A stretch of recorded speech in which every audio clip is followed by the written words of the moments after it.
Wow, what a week it has been. So, on Tuesday, in my hometown of Redditch, our district council decided to have an extraordinary meeting to discuss whether or not to cancel the elections. So, I organised a peaceful protest. Let us vote! Let us vote! And 50 people or more turned up. I know there was over 50, and on a very cold night to protest with me. I mean, I think that shows the strength of feeling behind it. If we start cancelling elections because they are expensive, then that is by itself a slippery slope. I mean, what happens when we get to the general election? Look, at the meeting, it was peaceful up until when it wasn't. Unfortunately, a member of the public who got quite annoyed when Councillor Ian Woodall was suggesting that the Conservatives and Labour should work together to block reform, to safeguard Redditch from reform. Now, that, of course, upset this resident, who himself is a reform voter. So he, in retaliation, called Councillor Ian Woodall a scumbag.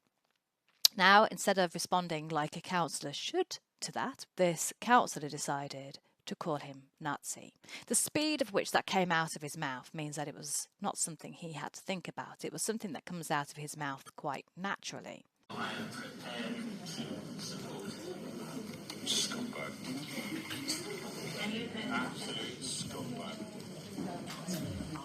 Now, since that point, he has sent an apology officially to newspapers, but I am told from the person he said it to that he has not received an apology.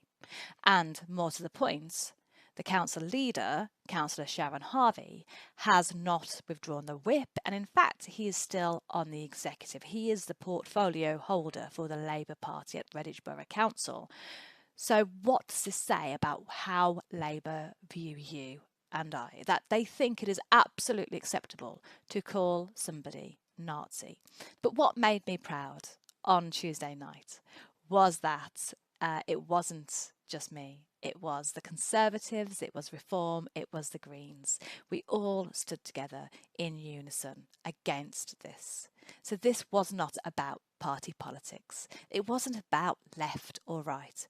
It was about something far bigger, actually. It was about the principle that elections belong to the people. They don't belong to councils. They don't belong to the government. Democracy isn't inconvenience.